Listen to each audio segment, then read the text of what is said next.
In this video, we're going to look at linearly related variables, linear equations, and inequations. So this is going to talk about how one variable links to the other and how it increases in a linear fashion, solving linear equations, and then also solving inequations. So what we have to start off with is proportionality. So what proportionality is when one variable changes, then the other changes with it. That's the basic gist of it. So if you have a look at the first example, if x is proportional to y, then when x increases, y will increase. And this is often said as increasing linearly. If x is proportional to negative y, however, then when x increases, y will decrease. And then just for an extra example, if x is proportional to 1 over y, then when x increases, y will decrease exponentially. So what that means is it will drop really, really fast. If you're not quite sure what that means, we'll cover that later, but I'm just showing you some of the examples of how proportionality works.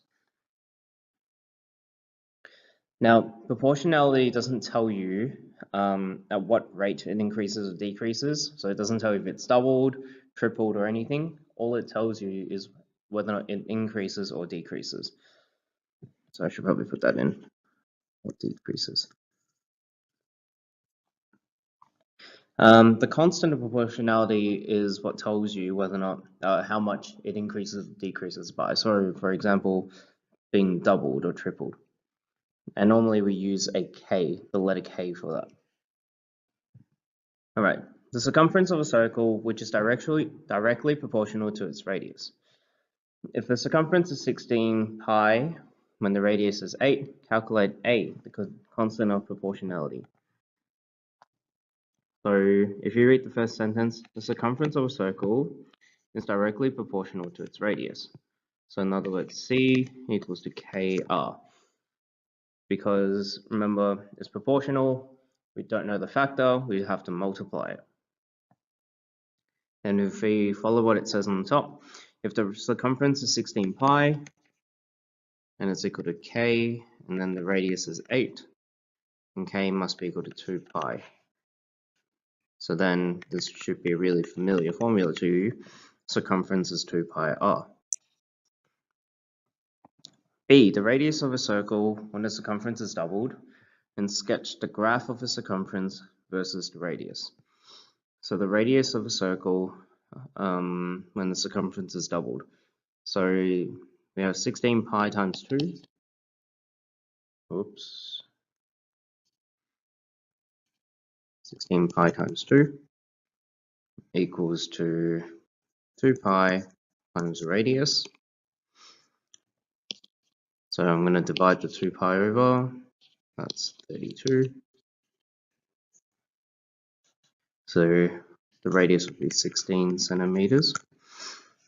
Then when it says sketch the graph, when you sketch the graphs, we always have to put down the points that are given to us, which then we have 16, 32 pi, and we also have 8 and 16 pi. Okay, solving linear equations, we obviously need to do any expansions, or we need to put all the fractions onto one side. So for example, the first one we have an expansion that we have to do first. So we have 4 times 3, which is 12, plus 4 times 2, which is 8x, equals 22, plus 3x. Put all the x's on one side, like so. Put all the numbers on the other side. So we have 5x equals to 10. So then x is equal to 2. If you have a fraction, you need to put it all under the same fraction first. So we have 5 and 7, which means we need to make it a 35.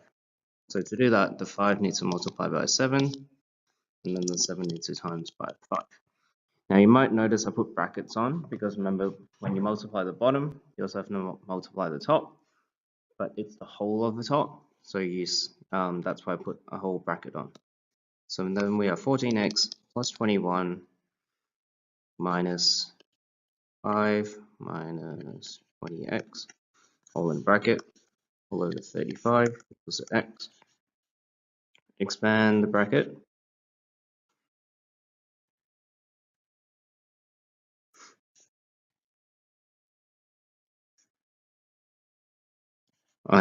We'll simplify it first before we do anything.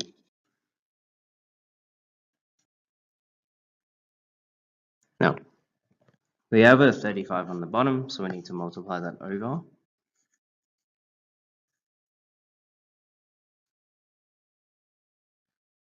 And then put the x's on one side.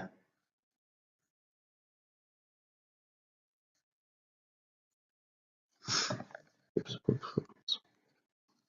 It's supposed to just be a 16. There we go.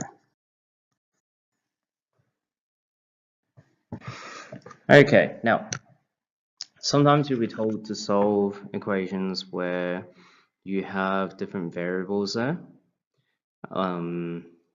You won't necessarily be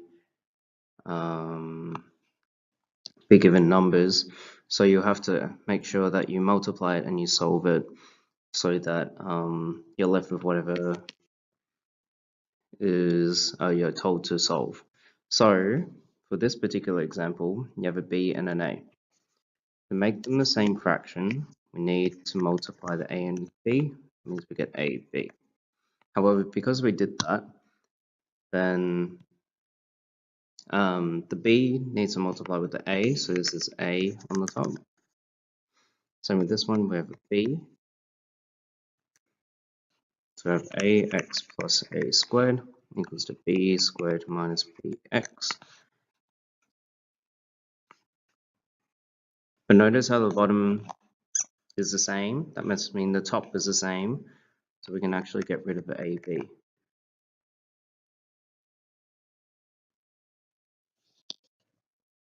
Now you might notice there are squares, but just keep in mind we don't need to solve for those. We want to just find what x is. That means we need to put x's onto one side.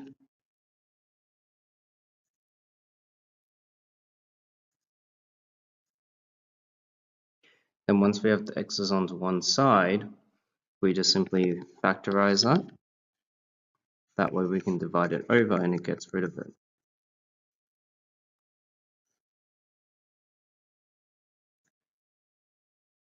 Now, at this point, if you are familiar with your factorizations, you'll notice at the top is the difference of two squares. Why we have to factorize it and then solve it is because the bottom is the same as one of those factors, which means we can divide it. So then x is equal to b minus a. So we're going to look at linear inequality. Now, in terms of a number line, you have different circles that you need to worry about. So an open circle means the endpoint isn't included, and then a closed circle means an endpoint is included. So if you look on the right hand side, it shows you whether or not it has the equals part. If it's also potentially equal to, then you say it's included. Alright, calculate the values of for x for which 5 minus 4x over 5 is greater than 13, and show you this set of values on the number line. So solve this like you normally would with a linear equation. Just treat it like an equal sign, but remember when you're multiplying or dividing it with negatives, the sign flips. Subtract the 5 over, we get an 8. Then we're going to multiply by negative 4/5, but remember the sign flips when you do that. So then, oops, not negative 4/5, 5/4. So the sign flips, so then we get negative 10 for x. Then simply draw a number line showing negative 10. There's no equals part, so it's an open circle and it's less than negative 10. Okay, solving simultaneous equations. So sometimes it specifies to use substitution, sometimes it won't. Usually, you should be able to do it via substitution. That's probably the more important one in terms of what we're looking at for later on. So, put one of the variables as another. You can put first equation. Y is rearranged so it's equal to x. It's already in terms of x. So we can put y, so sub y, into the second equation. So then we have x minus 3 times whatever y is from the first one, which is 3x minus 1. Expand your brackets.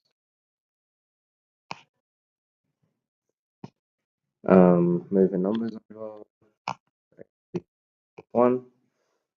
Then sub x into the first one. Y is equal to 3. Negative 1 minus 1 is then negative 4.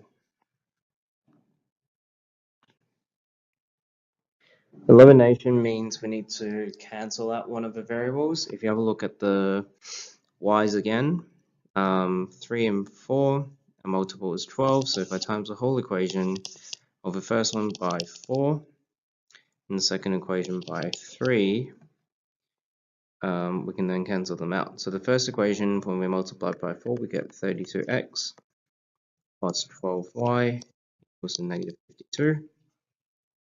The second equation, if we times it by 3, we get 15x plus 12y equals to negative 18. If we then subtract these two equations, so 3 minus 4, we then get 17x equals to negative 34. So x is equal to negative 2. So then we just sub x back into one of these. I'm going to sub it into 2. Negative 10 plus 4y equals negative 6. So then y must be equal to 1.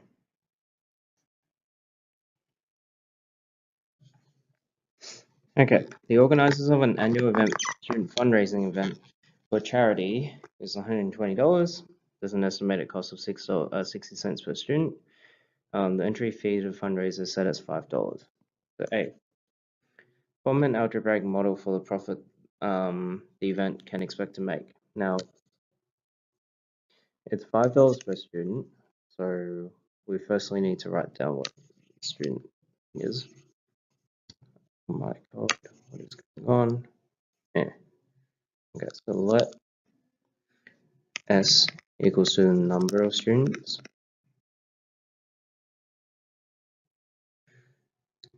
So then our profit is equal to $5 per student minus $120 for the fixed costs, and also 60 cents per student, which then gives us 4.4 S minus 120. All right, part B. What is the least number of students who must attend to avoid the organizers making a loss? Now, that means we need a profit of 0 equals to 4.4 S minus 120. Rearranging that, we get S equals to 120 over 0.4, which then gives you 27.7. Now, although it rounds to 27, we need to say it's 28 students. The reason for that is, if we have less numbers than that, they must be making a loss. So we must have more. So it must be students, 28 students. All right, part C. A proposal is made to lower the student entry fee by allowing staff to attend the event.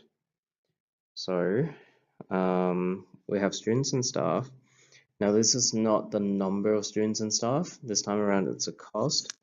So let's call X cost for students and Y the cost for staff.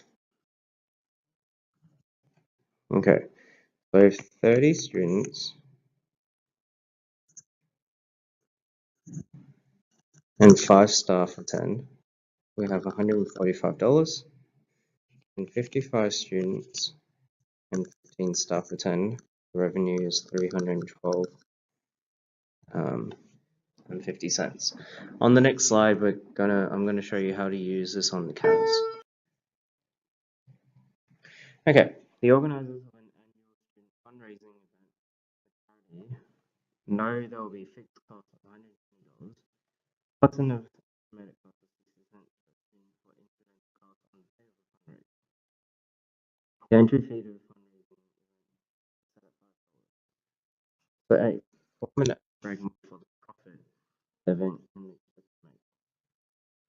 So if we let S be the number of students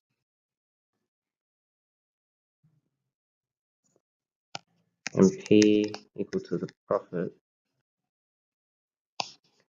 then you'd have P equals to, now it's $5 per student. I'm going to change that so it's less confusing. However, there's a cost of $120 and also 60 cents per student.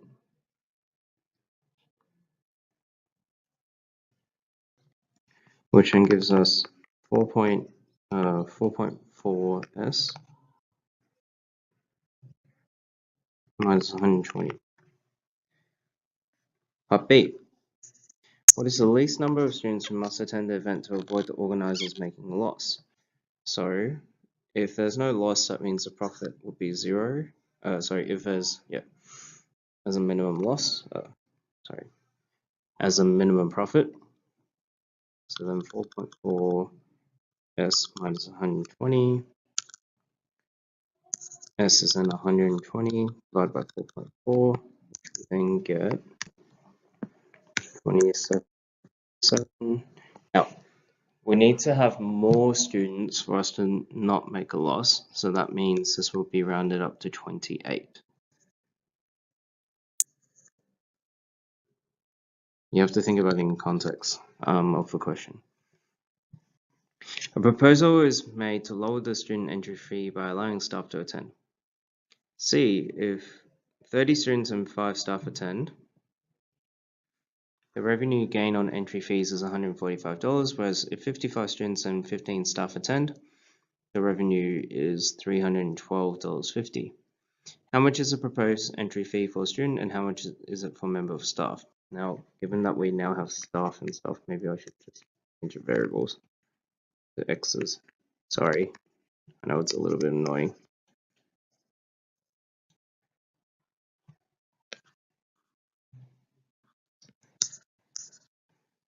Okay, so we already let X equal to the number of students, so let's just do maybe Y equal to the number of staff. So we have 30 students and 5 staff equal to 145, then 15 students and 15 staff equal to 312.5. Now on the next slide, I'm going to show you how to put this in your CAS.